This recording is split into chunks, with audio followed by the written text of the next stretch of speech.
In every story there are main characters on whom all the attention is focused, while no one pays attention to the secondary characters. They are always around, but no one cares about them. In the body of such a minor character ended up our protagonist Kim Ha-jin. Interesting fact, he is the author of this novel in the world of which he found himself. At first glance, this story was the most ordinary and started like thousands of others. Dungeons and monsters appeared all over the earth, everything was plunged into chaos, and humanity was on the verge of extinction. Korea had become the worst place on earth. But as always, there were heroes with incredible powers, who began to defeat the monsters and destroy their lairs in the dungeons. Hero guilds appeared, and with their help, Korea became the most prosperous place on earth. To train the strongest heroes was founded an academy, the Cube. In this story there was a protagonist and his adversary, but our hero became neither of them. Immediately upon entering this world, the author has seemed to gain some sort of super-hearing power. He can hear the people of the crowd sharing their opinions about Kim Soo-ho's rise, both in positive and negative light. But their opinion isn't of a concern to our protagonist. It's the fact that he can hear everyone loud and clear, despite sitting so far away from them. As Kim Soo-ho's promising results are brought to the table, the headmaster of the Cube is impressed by his results. She's even more impressed by Soo-ho's age, as he's managed to achieve a successful track record at the age of 17. The name Kim Soo-ho runs amok in the author's mind. Soo-ho is supposed to be the main character of this novel, and the world that the author created. He's the one who is supposed to lead the ruined state of the world to an era of harmony and peace. Since he is the typical hero, he possesses a hero's kindness, as well as a striving heart for good. But what's even more interesting is a dark secret that Soo-ho has been guarding with his life, keeping that part of himself locked away. With him aside, our nameless author focuses on Soo-ho's rival, the guy who is supposed to oppose him in the story and give him some competition. Entering the stage, the second-place cadet is revealed to be Shin Jong-hak. He's a confident, dare I say rather arrogant guy. He's your average trust fund baby because his dad owns one of the best companies in the country. The author highlights that Jong-hak's talents could potentially give the main character a really tough time, especially because he later ends up turning into a villain and an evil character. At the current stage of the world, all of the important characters are just cadets. But in the near future, Jong-hak's constant comparison and inferiority complex towards Soo-ho ends in his demise. He becomes evil in order to oppose Soo-ho in the hopes of overcoming him. Like opposite forces of both light and dark, Soo-ho and Jong-hak stand against each other in the future, while standing shoulder to shoulder in the present. Both main characters of the novel are right before his eyes. Once again, the author is most certain that this is the same world of the novel. Which begs the big question. If those two are the main characters, then what role does the author play in this story? Is he also important? Well, he thinks that if he's starting out in a novel he wrote, he should have a name at least. His thoughts are disrupted by another student, who calls him Chundong, and asks if he got any sleep last night. Okay, the author now has a trillion questions to ask. He can't even believe that he was called Chundong just now. The chubby fellow confirms that he's the only Kim Chundong that he knows about. The name Chundong shoots down our boy's expectations tenfold. He was at least expecting to become some kind of important character or have some important role to play like in most transmigration isekai stories. But this Chundong fellow is so random that he didn't even write in the novel. Not even the author remembers writing about a nobody like his own character. So this hotshot thinks something will be different if he just sees his face, because maybe that will help his memory a little and make him remember things better. The burning question plaguing his mind is, just who is this Chundong guy at all? The funniest part about this hilarious situation is when the author realizes that his face is nothing more than a question mark. He's not even important enough for the game to render a special face for him. Faced with this puzzling situation, the author experiences a shock and tries to come to his senses. He gains a realization at last. There's nothing more than discovering your face is a damn question mark. But check this. Chundong is not even a character he intended to place in the novel. His character has no special appearance, doesn't have a unique name, and basically doesn't even exist in the significant landscape. Rejected by the world of his own creation, the author faces despair realizing that not even the crowd is focusing on his faceless features. It's like he's an NPC character, a nobody that no one even cares about. Inside the cube, he's the most normal person and will likely never even interact with the main characters or influence their stories. If you thought you weren't the main character of your life, think again. Then imagine this poor guy's situation. He's nothing more than a mob, even worse than a mob, just a placeholder to fill up a seat in the game. Defeated, the author shrinks, realizing that he's nothing more than an extra character with no worth in the novel. Now for a little background on how he ended up here. The author received a surprising email one day. He was being offered a remake offer for the novel he wrote. The Returned Hero, Kim Ha-jin's fantasy novel, is a story that he's barely continued after facing an extreme writing block of more than half a year. You ever feel like you start something but you can't find yourself finishing it? Yeah, that's basically what's happening to this guy. Hajin wondered what the email meant. He figured that his fans wanted him to remake the story a little, especially since Hajin stopped working on it. The dude was already facing so much guilt for delaying his fantasy story, and as an author, he thought that it must be a prank or maybe even a weird request from one of his fans. So, as a responsible author, he typed up a response and sent the mail. This little and seemingly insignificant event then altered his life forever, transpiring the events of the current story, where he unexpectedly ended up in his own creation. Back to where we left off with our question mark. This faceless freak is starting to adjust to his unique appearance after bearing with it for 2 weeks. 14 days have already passed and nothing has changed. He retains the same facial ambiguity as he started. 2 weeks have confirmed to him that his current life isn't just a dream, but rather he's actually transported inside the novel. Every word inside the novel is Hajin's personal creation, and now he walks in the midst of the characters he helped create and bring to life. The Kim Chun-dong character is one of the many extras in the novel, despite Hajin possessing this guy's body. As expected, Hajin tried many ways to string together information and conjure an explanation for how he ended up in this shithole. But his research went down the drain, because he doesn't know how he ended up here or who was responsible. What's more, he's wondering how he's going to ensure his personal survival in this world, especially since there's no hope of returning to his home planet. Hajin estimates that it's going to take a decade until they reach the point in the story when he stops writing. But this thought just eats him alive. The horror of surviving for a whole 10 years in a foreign world as a nobody is terrifying to Hajin. His faceless appearance also doesn't help anything. Hajin grieves for the life he lost and doesn't want to get stuck in a novel that didn't even reach its own completion. An exhausted Hajin once again decides to think of ways to undo the process of his transmigration. The only loophole, or perhaps exit route he sees, is him catching up to the events of the main story. After all, there's a chance he might be freed. The author thinks that if he just holds on until the story completes halfway, he should be good. It's not like he can do anything else to help salvage his situation. So this question mark looking NPC decides that it's what he's going to do. But in order to achieve his goals, he's going to relive as a high schooler again. Let's shift our focus to the cube and explore what's so special about it. It's a man-made island harboring the best hero cadets to lead the future generation. It's like a mini society of 50,000 residents. The city is a standing example of innovation and advancement, reflecting the top-tier magic and industry skills of mankind. The cube is single-handedly the reason Korea is considered a superpower in this novel. Standing before the Hero Training Center, Hajin reflects that it's the main stage in his novel where everything relevant is supposed to happen. It's a beautiful blue structure where heroes train with special skills. The superpowers in Hajin's novels are called gifts, and just like you'd expect, every hero has them. However, only the best of the best, the top elites, are granted qualification to become the cadets of this facility. The same goes for Chundong, whose body Hajin is possessing. This boy is also supposed to be a cub cadet, meaning he's probably got some skills going for him. The problem is, Hajin has zero knowledge or idea of this guy's abilities, so it's kind of like starting from scratch and not knowing your powers even exist. The author is at least confident that Chundong might have some connection to the training center. He's hoping to find whatever resources he can to use to his advantage, as that is the only way he's got a shot at surviving the terrifying school and its fierce cadets. Hajin enters Class Veritas, a classroom considered the center of the Cube Training Center.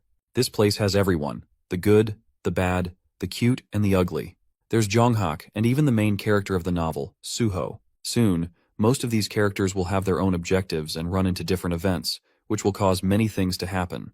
Hajin takes his seat and feels disgusted by the fact that he's got to survive 10 whole years with this same class. To top it off, he doesn't even have a damn face to greet them with confidence. It's the worst outcome imaginable for the author. After class, the students return to their dormitories. Hajin is no exception and doesn't really know how to describe his day. He can't even figure out how he was able to focus in class when he first went to high school. Suddenly, a delivery box grabs his attention. This is quite unexpected for even the author, as he never wrote about a delivery system in the game. As he's unwrapping the box, various thoughts come to his mind. He wonders if this is supposed to be Chundong's personal belongings.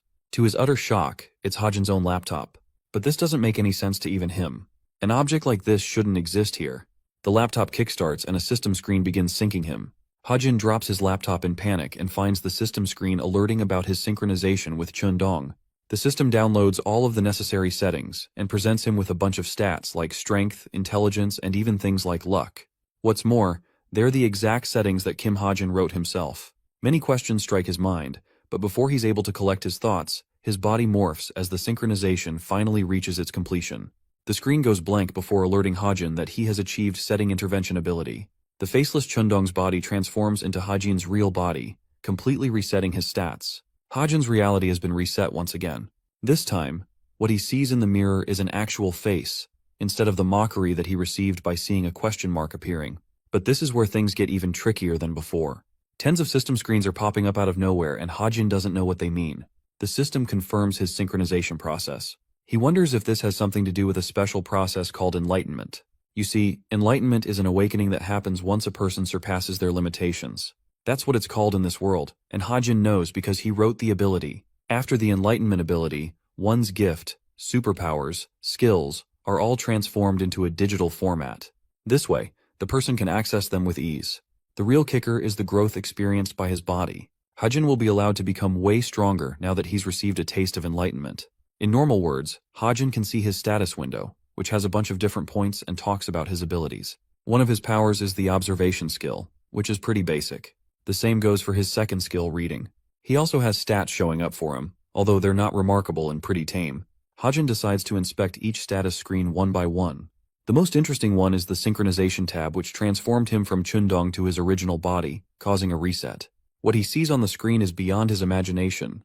While he doesn't get how things change this way, Hajin is convinced that the synchronization caused his face and appearance to change. There's also the fact that his personal stats are way weaker than Chundong, who is supposed to be a cadet of the school. But instead of stats, he gets points to compensate for his shortcomings. Anyway, with that out of the way, Hajin fixates his attention on the unique authority screen. Apparently, he has the ability to create new objects by spending his SP points. By doing so, it will consume his SP bar, but it can help unlock a world of new possibilities for him. SP or story points will only be obtained as the plot progresses and his importance increases. What's unique about this aspect of the novel is that Hajin doesn't even remember writing anything about story points from his side. The author is soon to catch on that he must increase his importance in the novel so that he could influence the story and gain story points as a consequence. He's starting to piece together his objective in this world.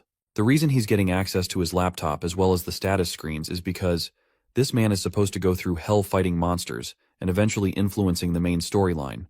It's not an ideal outcome, so Hajin is already in the mood to curse the heck out of his own creation. But just as he's mouthing his frustration, another screen prompts him, surprising the author. It's supposed to contain hidden information about something. Stuck in this rut, Hajin is frustrated that he has to interfere in this world so that he has a sliver of a chance of returning to his old one. He gets up and starts running his fingers on his laptop. Since he doesn't have a choice, Hajin believes it is better to act now rather than wait for the story to reach the point where his novel stopped. There's also no guarantee if he will return to his previous world if he does reach that point. The writer thinks that even if the undisclosed information is irrelevant to his goal of returning home, he could still find an important clue to navigate through his current world and make things simpler by helping him interact with the main characters. In order to achieve his goal, Hajin's only option is to fight and become strong.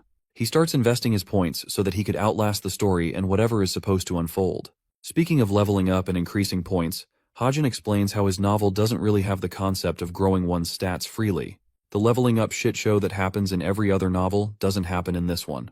The only method is to spend points, making them invaluable to the users. The best way to spend one's points is to concentrate all of their attention on luck. It is the only stat that isn't limited and always reaps some effect. It helps with money, bonus, and even relationships. The best kind of stat one could ask for to help with one's daily life. It's like a cheat code, basically. But for stats like luck, points can't be used to raise its effect, which makes Hajin wonder if he can somehow influence and manipulate his luck stat by converting his points into SP points. To test his hypothesis, he decides to give it a shot by confirming the transfer of 10 points. As a consequence, they're converting into 10,000 SP points. Hajin decides to spend 9,000 SP points into his luck stat, allowing it a boost of 9. The mysterious luck ability activates and kicks into effect, slightly bumping his luck stat by a point. This means his luck passive stat affects even itself, making it a really valuable investment. Hajin then focuses on the protagonist's stats. Suho's magic power stands at a powerful 9 and is capped at that level.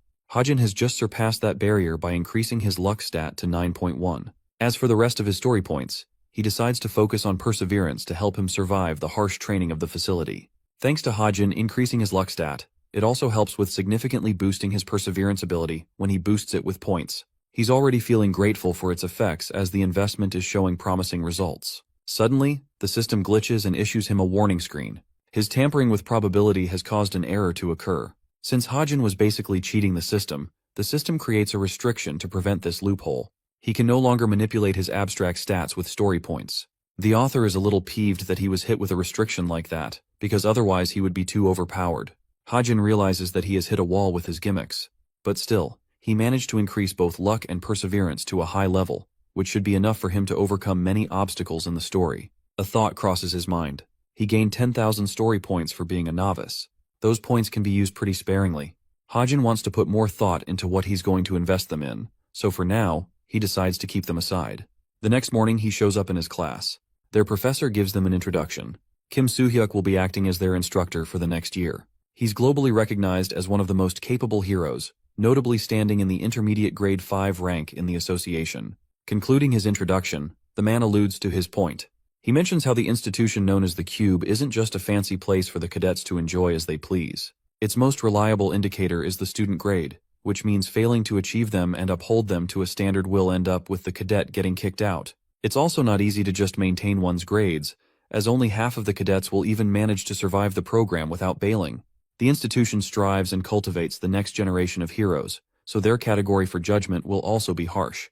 The instructor commands Tay students to get up and follow his lead, as the first schedule will talk about deciding on a main weapon for each cadet. Entering the weapons room, the students are left speechless, eyeing down on all kinds of beautiful yet terrifying weapons. Their amazement is cut short by their hard ass of a teacher, who reminds them that this isn't playtime for them to enjoy, and commands the students to pick a weapon at once. He also advises them that after choosing a weapon, they won't be able to switch from it for at least 6 months, which means, if you make a mistake now, you'll be stuck for half a year with a terrible weapon. Kim Soo-ho, the protagonist of the novel, is drawn towards a sword, and finds himself satisfied holding it. One of the girls decides to pick a bow and arrow, believing that she's fit to become an archer. Then there's a girl with blonde hair, who prefers a rapier for precise strikes. The other students also choose different weapons like whips and other things. The author, Hajin, is contemplating how most of the main characters are simply choosing weapons without giving it a second thought. But instead of focusing on what they're choosing, he has to ultimately decide one weapon for himself. As he lays down his options, Hajin believes that he has to be careful because even the slightest misstep could become a problem for him. His current stats are seriously low, so he can't compare to other cadets when it comes to weapons like spears or swords. The same goes for defensive shields. To make his selection process simpler, Hajin decides to carve out a bunch of conditions for his weapon selection. The first aspect he is considering is that the weapon has been used in his previous world, and the second factor is that he should be able to adapt to it with ease. When it comes down to those two factors, Hajin finally decides to choose his weapon. His selection in particular draws the attention of the rest of the students, even their teacher. Their teacher is bewildered, and particularly addresses Hajin, asking if the gun he is holding in his hand is really the weapon he's going to select. It's funny how this man said, "I'll handle things the American way and bring a gun to a knife fight." Hajin receives a stare from his teacher, who is confused because he remembers the cadet listing himself as a sword user back at his academy. Deciding to come up with an excuse, Hajin states that he changed his mind. It's a surprising reason for his teacher to accept, who can't grasp why Hajin would decide to switch his weapon of expertise right when he entered the academy. The teacher confirms his choice as the student chooses their own fate in the cube. In a wave of frustration, he advises Hajin to remember that his responsibility for choosing his fate rests with him. Suddenly, the author's super hearing ability kicks into overdrive. He hears murmurs of the other students making fun of him for picking a gun.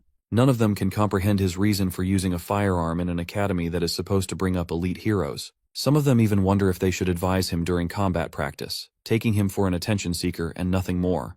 Despite the crybabies making fun of this man, the author explains that guns are actually reliable even in this world. They're the best weapon for ordinary people who don't have access to magical superpowers. The bullets used in this world are of a special kind. Magic bullets have mana imbued inside of them, releasing a destructive shot that's even more devastating and wrathful than normal bullets. However, those are the only advantages of a gun. The reason they're seen as a terrible choice and neglected for their use is because they don't have the ability to grow in power. This is demonstrated by Kim Horak, who effortlessly smashes a bullet with his bare fists. The author further adds that the limitation of the magic bullets rests in their destructive power, which is always fixed no matter who is using the weapon. The second reason relates to their build. They have a weak origin and formation. This world differs from the real one, in the sense that myths and legends are actually materialized. These myths and relics are given form and made into weapons, causing the wielder an immense advantage in battle. The older the origin, the greater is the formation, overall boosting the weapon's grade hierarchy, which is the most crucial factor for how effective it is. Because of that, nobody among the cadets tries to pick weapons that are modern and newly created, since they have weak origin points for being made in the modern era. Older medieval weapons take more preference and are generally stronger. Instead of relying on the destructive power of the magic bullets, they rely on their personal skills and even skyrocket their growth using the weapon's power, surpassing their limitations. But everything Hajin mentioned so far is basically useless for him. He's got nothing to benefit from, and he's definitely not the protagonist of the story. He doesn't know how a sword works, and believes his skills with a melee weapon will be far worse than the other cadets. Internalizing his thought process, Hajin believes that he chose a gun for a good reason. He knows how to use it, and it will effectively help him earn story points, because simply using the gun is bound to help him stand out among his peers. The more important he is to the story, the more story points he will earn. That's what he's hoping for. Now that he's done figuring out what to do with a weapon, his next concern comes with obtaining talent. Talent is an ability special to this world, so special that it's considered a superpower. Every person is supposed to have only one talent or superpower, but there are some individuals who are exempt from this rule. There's the protagonist of the story, Suho, who hasn't manifested his talent yet, and already possesses the skills of a sword saint. The scene shifts to Suho, who catches up with Nayun to train. His dense protagonist dialogue earns him Nayun's anger, who doesn't get how a dude like him ended up at the top of their class. Suho changes the topic and mentions that there's another top student beside him in class. At first Nayun is confused, but then she remembers he's talking about Hajin. That guy's name alone turns her face into a sour expression. It's because this Hajin student is a joke for being called the top student in class. Nayun can't fathom how he's taken seriously when he's carrying a tiny dick pistol with a small range. She figures that the guy probably gave up on becoming a hero and stuck to stupid weapons. Nayun wonders if this is Hajin's strategy to drop out somewhere in the middle of the year. But hearing those words, Suho can't help but criticize her for being rash about the situation. Nayun doesn't get what he's yapping about and stares at him with a puzzled expression. She lashes out on the guy for wasting her time instead of training. While they're yapping about Hajin, he's out here dozing and wondering if he will earn SP for people talking shit behind his back. It's a really good question. What do you guys think? Tell me in the comments. Back to our boy. Hajin reflects that the protagonist of the story, Suho, is supposed to become the greatest hero ever using his one gift, which means gifts are also equally important to Hajin. He doesn't want to waste the opportunity of purchasing his first gift. Using his manual, Hajin writes himself a Deadeye gift. It's an ability to help him wield long-range weapons with precision. As a consequence of him writing down his newest power, 10,000 SP points have been deducted from his account. The system is so advanced that it edits everything else on its own, providing him with numerous perks of the skill he just wrote, like bullet time and others. The skill is handy for not just his gun but all weapons involving range, which means Hajin could also use bows now. To top off the benefits, it's a growth-type skill, so while it seems terrible at the moment, he could always nurture it and grow his skills. It's a valuable investment in the long run. Hajin figures it's best to go with what he has, and with his preparations finished, he feels ready for what's to come. With the only gift he has, all that's left for him is to bet everything on it and survive until the main story reaches its end. The scene switches over to their class. A teacher is explaining strategies regarding how the cadets should deal with towers and dungeons. The funniest part is for Hajin to realize that the explanations he wrote in his novel are now appearing in the textbooks of this class. Imagine taking a class of materials you wrote and created. Hajin is having an easy time just enjoying the lecture since he doesn't really have anything new to learn. He's actively deploying his observation and reading gift to help him. More information about these two gifts is provided. Observation allows him to observe everything in his field of vision.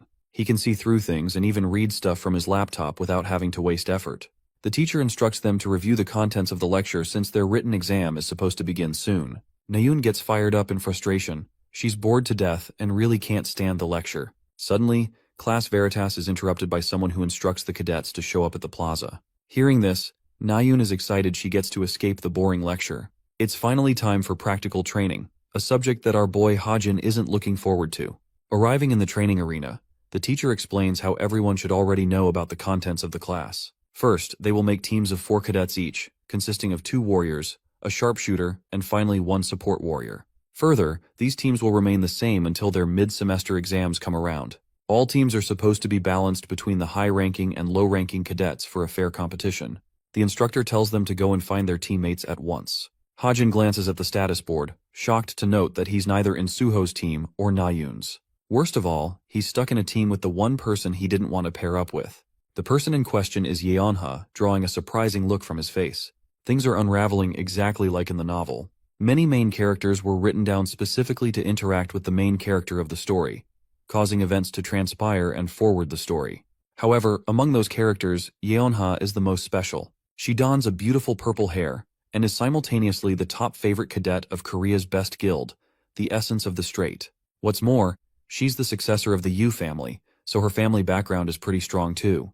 In the original novel, Suho is supposed to oppose Yeonha at the beginning, but eventually he gains her trust, and they become friends, later becoming the supporter of the team. For this same reason, it's crucial for Hajin to grow closer to Yeonha, because interacting with her will allow him to get even more story points, helping him become important in the story. With a determined expression, Hajin is prepared to do whatever it takes to attract Yeonha's attention and involve himself with her. Yeonha's team members come and greet her. Apart from her and Hajin, there's Hosung and Hazuki, making them a team of 4 just like planned. Since Yeonha is a thoughtful and calculating person, she contemplates speaking with them at first, but ultimately accepts because they're her teammates. What's funny is that she boasts a blooming and formal attitude with her teammates once she decides to talk to them. Both of her teammates are weirded out, but Yeonha turns her attention to the final member of the group. Hajin makes his presence known by coming forward and approaching her. While he's a little scared, he knows that Yeonha will have a sour relationship with him if he's not confident in carrying himself. Hosung interrupts his train of thought and immediately calls him out for being the hotshot who chose a gun as his weapon. The dude is busy yapping around carelessly, not knowing that their teacher is about to slap the shit out of him for chatting ignorantly. Hosung receives a jump scare from their instructor, who roars at them to get moving with the monster hunting mission. The directions have already been provided to each team through their smartwatches. Our team gets their move on and paces in the grain field. Yeonha checks her smartwatch, indicating that they're close to their target. She wants her team to buckle up and prepare for what's to come. Further information regarding the monster will be revealed when they arrive at the location. But while they're easily sprinting ahead, our poor boy is suffering out here. He needs some David Goggins level of motivation because this man has never run this much in his life. Despite his stamina stats being above average, he could barely keep up with his team. To make matters worse, it's not like these guys are special. They're the average standard recognized for a cube cadet. Yeonha and the others stop, realizing they've arrived at their target's location. This part of the map is called the 8th coast of the training zone. Ahead is a boat where a monster is supposed to appear. Speaking of our creepy crawly, the black hump octopus makes itself known by devouring the boat with its giant tentacles. Before confronting the monster in a head-on battle, Yeonha believes it would be best if they shared a battle strategy and worked on what they should do. The monster they're facing is a low intermediate grade creature, and its physical attack is known to be very weak. The real problem is the humps pointing out on the creature's head. It's explained that the black hump octopus detects danger and shoots out baby octopuses to attack its enemies. These small babies are no joke. They're bloodthirsty motherfuckers, and every single one of them is dangerous enough to turn humans into mummies. Hasung suggests they immediately target the throng of baby octopuses when the fight kicks off. The girl Hazuki believes they're going to need a sharpshooter to handle the small octopuses with his gun, so she thinks Hajin would be best for that. However, opposing this idea strongly, Yeonha claims that she's going to be the one to handle the baby octopuses instead. She wants the rest of her team to save their abilities after she's done, because Yeonha thinks they'll need to annihilate the monster in one hit, since it has super fast regeneration abilities. Yeonha's sudden dismissal of Hajin's contribution strikes him as odd. He immediately figures out that she's just ignoring him and doesn't even believe he's worthy to be a part of this training. Yeonha asks if the rest of her team is ready. She marks the beginning of their operation, leaving our boy a little annoyed by her damn attitude. The black hump octopus unleashes its destruction by destroying the boat, while Hasung uses his battle axe to draw the creature's attention towards him. His loud stammering sound is enough to catch the octopus and lure him close to the shore. Enraged, the monster blitzes towards Hasung and unleashes itself. Poor guy is scared shitless by its sheer size and runs the heck away. Hazuki is prepared while our boy Hajin is also nervous, holding a tiny Glock. The only determined fighter among them is Yeonha, a whip user who is ready to strike down the monster at once. Just like they discussed, the black hump octopus senses danger and immediately shoots out many baby octopuses from the top of its head. This causes Hasung to panic, because he realizes that he's the one being targeted. The murdering babies are headed straight to bite his ass down. Before they could make a Gojo Kit Kat out of him, Yeonha steps up like a queen and uses her whip to cut the bitches down. She stands majestically before the monster, impressing the likes of her teammate with a display of her power. To top it off, Yana's combat capabilities alone render her the 7th strongest cadet inside the cube among the newbies. She allows Hasung the chance to run away while she's holding the monster by herself. Yana manipulates her whip to strike the monster, causing the octopus to go berserk and strike her down with its tentacles. Yanha quickly dodges its attack by evading, but right as she's in the air, a baby octopus is sneakily about to attack her from behind. Hazuki alerts her to care for the octopus behind her back. Before Yanha can react to the creature, it is shot down by a long-range weapon, baffling her. Only one explanation makes sense. It's Hajin's gun who saved her just now. Seeing him save her annoys Yana, who finally acknowledges his name. Let's take a little detour and discuss what SP points are capable of. Like previously stated, they can be exchanged for stat points. They also increase when Hajin's importance among the main characters and the story rises. Since he's supposed to be nudged in as an extra, nobody, standing out and gaining popularity is a tough thing. The main characters already fill up the story after all. So the only other option to gain importance is for Hajin to interact and help with the story of the main protagonist. That's what he did by saving Yonha's life just now. His shot shocks each of his team members. A distracted Yeona reminds him to know his place since she wasn't expecting him to take part in the operation. But while she's distracted, the giant octopus shits out more of its fun-sized models for them to deal with. Yonha prepares to fight them, but some of them are even targeting Hajin. It's not a tough fight for the author, who can read their attack patterns with ease. Hajin closes his eyes, concentrating his full attention to performing his best in the given moment. He activates one of his skills called Bullet Time, which was one of the gifts that the system created and edited for him. Using it slows down the perception of time for 3 seconds, easily allowing Hajin to become John Wick and shoot these ugly bastards with ease. After locking his aim down on each of his targets, the dude embraces his American rights and goes all guns blazing on these fuckers. By the time 3 seconds are up, Hajin has shot every single one of the creatures with his gun, even the ones that were targeting Yonha.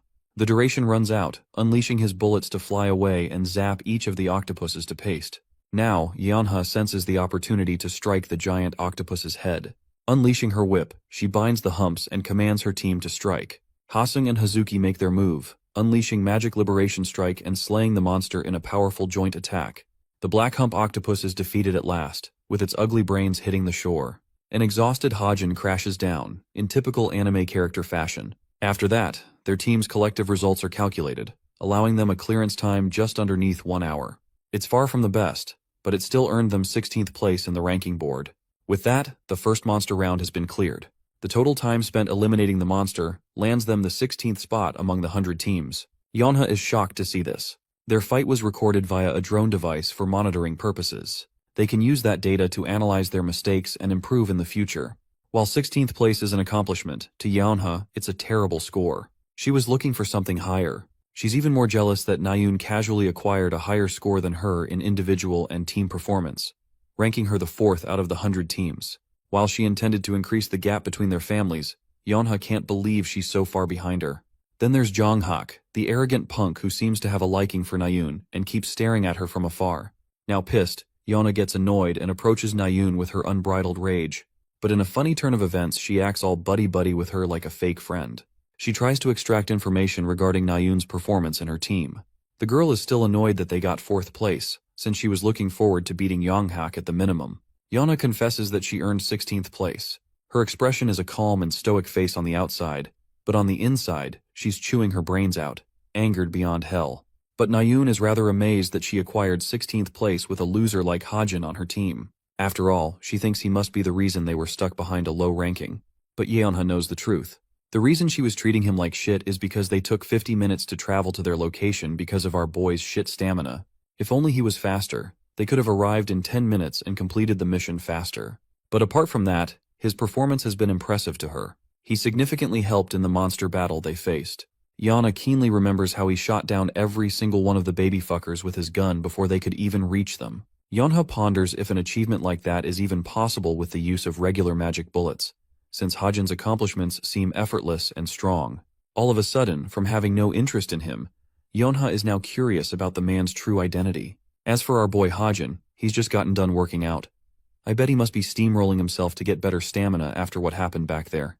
The author explains that he forgot to check his alarms ever since he started training and wonders how much he gained points. Since luck is always helping him out at max potential, his accuracy for defeating the monster has shot up dramatically. His gift has also experienced growth. Now every single shot will be considered a bullseye target. Hajin's senses like eyesight and hearing have also sharpened, and overall story points increased by just 27. Remembering what happened with his performance in the monster round, Hajin reflects that luck must be playing a key role then too, helping out with his SP points. His overall plan to involve himself with Yeonha is going well so far, helping him with the points he needs. His physical stats have also increased thanks to his training. Strength, endurance, and health have all experienced a boost, which is further amplified by his luck stat. Since Hajin has already worked on his stats to this degree, he believes that he should conclude his training session for the day and head home. Back at her dorm room, Yeonha is busy reviewing the footage of their fight in the monster round. She's specifically drawn to Hajin's crazy shooting skills, as he was able to shoot 60 bullets in the span of 3 seconds with a single handgun. For reference, Yeonha tries to play around with the idea of shooting 20 bullets a second. It just seems impossible to her to do that with a handgun, which makes her wonder if it was an automatic pistol of some kind. She comments on his physical stats too. Hajin's agility is great, but his typical health and physicality is lower than the rest of the cadets.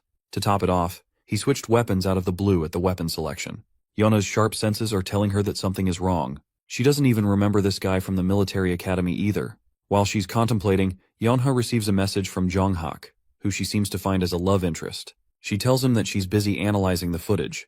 Yeonha wants to see if she struck gold among her team since she obviously plans to take over the top guild in Korea in the future. But Jong-hak is surprised and doesn't think anyone among her team is noteworthy or special. More importantly, he wants to know about the mysterious shooter, since his performance is the only one Jong-hak is curious about. With a smile on her face, Yeonha is excited that her crush is displaying an interest in her after all. Yeonha comments that he's doing just okay for his rank, which, by the way, is in the 900s among the cadets. Jong-hak is surprised and wonders if Hajin got lucky. Yeonha reflects on this comment and wonders if Hajin's performance was really a fluke, and if he really did get lucky. The scene ends there, so let's talk about a new subject. The guild building known as the Holy Grace of God. Here the vice captain is obsessed over Suho's stellar performance. His footage among the rest has captivated Sunga, the vice captain of the guild. She comments on Suho's perfect and precise movements, as well as excellent swordsmanship unlike anything seen before. Suho has achieved such perfection that it seems like he's playing around in a gentle dance. There's also his wrathful cutting force, slicing away the very space in half. All 3 top guilds in Korea currently have their eyes set on this young talent. They're hell-bent on recruiting him for his powers. Seunga is among those people, as she wants to recruit him as soon as possible, especially since he's currently a free agent. Her next topic of interest is Hajin, as shocking as that sounds. She's surprised that the boy uses a handgun of all weapons. Her assistant confirms, stating that he sparked an interest in the guild community. Many people reviewed the footage since Yeonha was a part of his team and they wanted to view her performance. The hot topic on the forums is how he shot 60 rounds with a non-automatic pistol in 3 seconds. It doesn't make any realistic sense, because even if they accounted for his extreme agility, Hajin's gun wouldn't be able to survive the brunt of so much recoil in so little time. Since his talent is surrounded by a wave of mystery and allure, some people have started calling him unorthodox. The vice captain also comes to learn that he switched his main weapon from a sword and transitioned to using a handgun right after coming to the prestigious institution. Sunga recognizes him as someone who has achieved enlightenment, the same phenomenon in which a person manifests their talent or special ability. It's of course impossible to know from the start what talent will be manifested. Because of that, some cadets prefer to switch weapons right after manifesting their gifts, since it doesn't match what they're currently using. However, this kind of situation is known to cause a rift in the cadet's career, setting them back by at least 3 years in terms of performance. That's why the military academy usually encourages the students to become involved with numerous weapons and master them instead of relying on a single one. Sunga can't grasp the fact that the boy became an enlightened warrior at the age of 17, but she thinks his talent is limited if it is only related to guns. Still, she thinks he's worthy enough to be reviewed as a candidate. Seunga quickly changes her mind and decides that it would be best to allow Hajin's talent to manifest before they attempt to recruit him. She wants to see if he's really capable of achieving her expectations as an unorthodox. It's Wednesday, which means a training session is going on. Suho is facing another student in an equal clash. This part of the training program is called the anti-personnel training. It's usually executed by 2-person groups, where only training weapons are used, allowing for easy results and little to no injuries. However, for Kim Hajin, he's being roared at for performing the worst. Poor guy has the shittiest luck in the world despite his passive skill. He's the only student who had to face his teacher instead of another student, and as a result, he lost 18 times straight. The real issue with this training is that training guns aren't ready to be used, which means using a real gun is obviously going to cause injury if he faces another student. That's why the instructor himself has taken responsibility to face Hajin and handle him. Poor guy is suffering and calls for surrender, but his pathetic whining is ignored by his teacher who prepares to chuck a fist in his face. Before his punch reaches Hajin, the warrior evades a critical strike that crushes the ground. His teacher is shocked that he dodged the attack. Hajin proceeds to dodge another 2 punches from him, leading the instructor to realize that while he seems like a trash student with shitty posture, he's actually got a godly pair of eyes for tracking his attacks. Clairvoyance. Yet another skill Hajin obtained as part of his Deadeye gift. This sharpens his senses and allows him to detect a target's movement path, helping Hajin loosely evade every attack. It's true that he can see the attacks, but the worst part is dodging with his own body. The rest of the students view his performance and chalk it down as clumsy and lazy. The gang may be making fun of him for being a loser. It still helps boost his story points by 40. So in a way, he did manage to get what he wanted. But he hates the fact that people are making fun of him. After the exhausting training, Hajin relaxes by taking a refreshment. When he turns to his right, he sees Yeonha passing him by. She shares a look of disgust on her face, almost as if she views him as an inferior nobody. It's funny because he's the author who wrote about her personality in the first place. He's in an experimental mood today and decides to call out Yeonha's name before tossing her a drink. She catches it with her reflexes, and confusingly asks if he's taunting her to a fight. Bro's riz is so bad that she's out here thinking he's literally trying to attack her. Hajin explains that he's just trying to extend his gratitude to Yeonha for helping them advance in the training session. In his head, this experiment may be simple, but it's an important one. He wants to see just how much story points he will achieve in a simple interaction from one of the main characters of the story. After all, he tends to gain 40 from the side characters. Yeonha tosses him his drink back and reminds the idiot not to address her so casually. A first warning that he shouldn't take lightly. While she turns away, Hajin has a smile on his face because he's already gotten what he wanted. As Yeonha is carrying her bag outside, she is puzzled to find that her bag is heavier than before. Detecting the subtle change, she opens it up, only to find another can inside. Our smartass author was sneaky enough to plant a second one inside of her bag, earning Yeonha's hatred. She wants to smash the can, but remembers that a simple innocent can didn't do anything wrong by itself. When it comes to Yeonha, she loves ordinary food like burgers and Coke. However, she is never seen purchasing the product for herself because of her family's reputation. This experiment relied on Hajin exploiting this part of her personality, a part that no one else should know about. What's more, is that he didn't really earn much points from a small conversation, once again motivating him to take action in the events of the main story. Since he already knows what's going to happen next, Hajin believes the National Weapons Museum's demonic human ambush is soon to take place. Demonic humans are evil entities who have made a pact with a demon. They're granted a significant amount of power in exchange for their souls. This way, the demons use them as their tools to do their biddings. The incident to happen in the future will be caused by a demonic human who is currently hiding in the museum with the goal of eliminating a particular target. Eventually, the demonic human is defeated by Suho and the rest of the main characters who also happen to be there at the event. Through this event, Suho gains the recognition and validation of the other main characters. The main protagonists will be Suho and Nayun, who are going to fight against the demonic humans. The villain won't be too difficult to deal with, since this happens right at the beginning of the novel and is effectively Suho's first enemy. Knowing what will happen ahead, Hajin is already thinking of ways to intervene in the event. While he's figuring out a way to join the museum, one of the instructors shouts at him for standing pointlessly outside the dorms. Hajin decides to take his laptop and leave. During the same time, he receives an important system message yet to be revealed. In this institution, there are clubs that are used for extracurricular activities within the academy. Cadets can register themselves in a gathering where they form their own independent activities. Among those clubs are academics, martial arts, and even simple hobbies like painting and other instruments. Hundreds of clubs exist inside the cube. Perhaps the greatest benefit is that they not only host a space for personal development, but also allow the cadets to connect, network, and know each other better. So it finally came the day where Hajin decided he was going to join a club of his own. At the cube gate, Hajin makes himself part of the travel club, where he is greeted by Han Hyun, the club's president.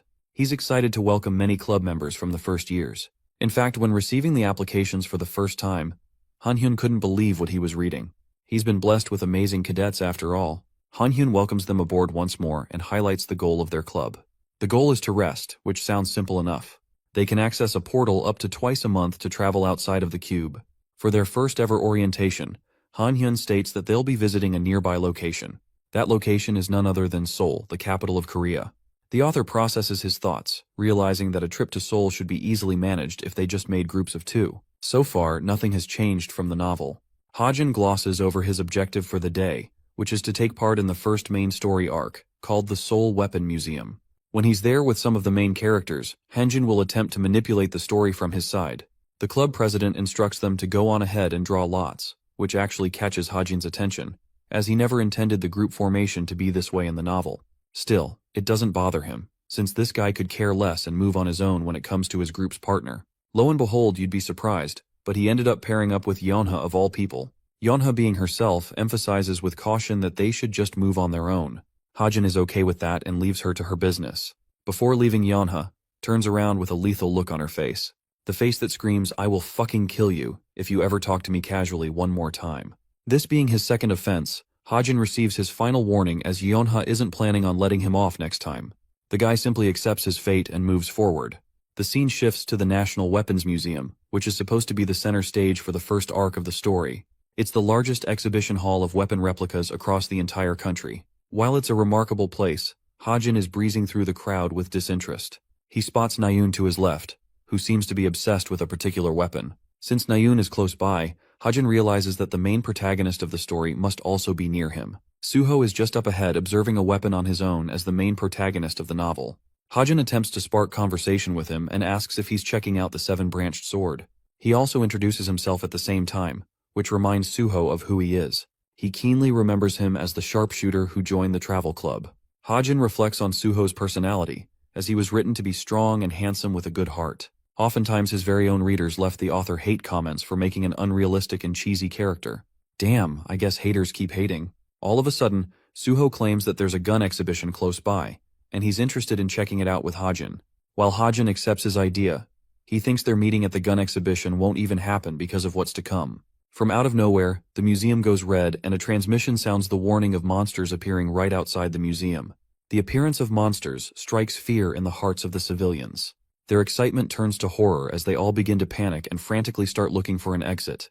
The people push each other around, ignoring even the children and simply acting recklessly. In this state of panic and chaos, one person punches the glass with his fist, gaining everyone's attention. His sheer power alone stops them dead in their tracks.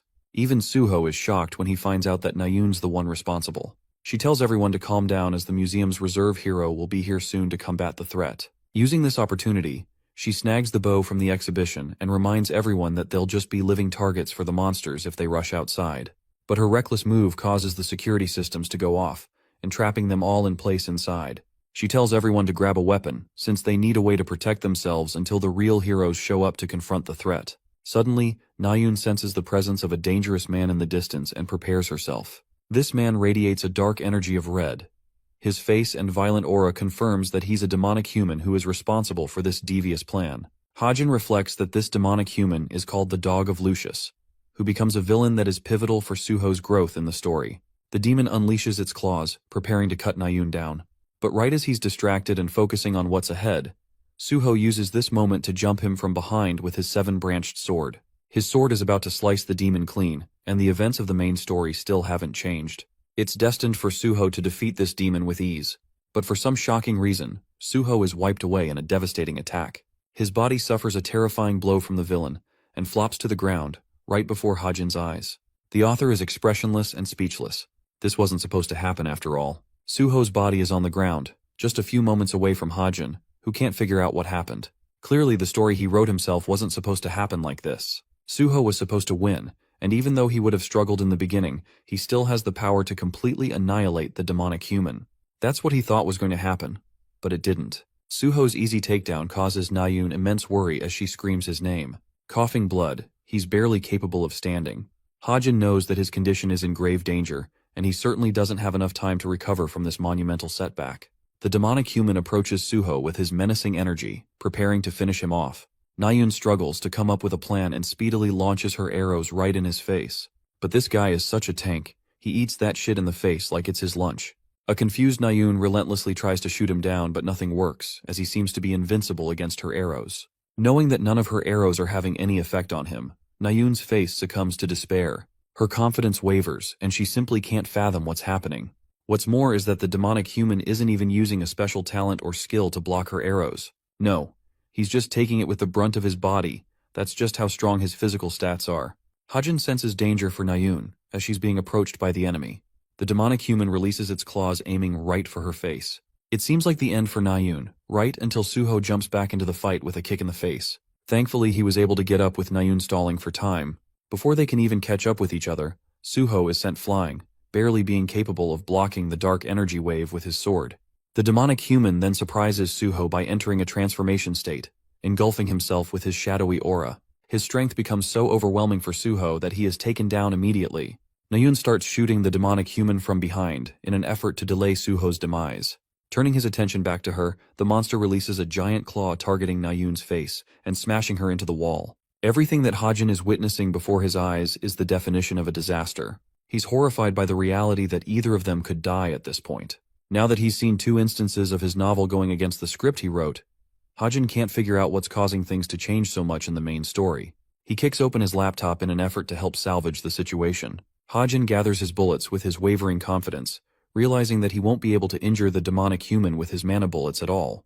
Even if he uses them for a critical hit, it's just going to be difficult. Still, since this world was created by him, Hajin is confident that most of the important settings shouldn't change. And knowing that, he plucks away at his keyboard, modifying the attributes of his mana bullet to fit his purpose. He increases the attack power to 6 points, and spends a total of 100 story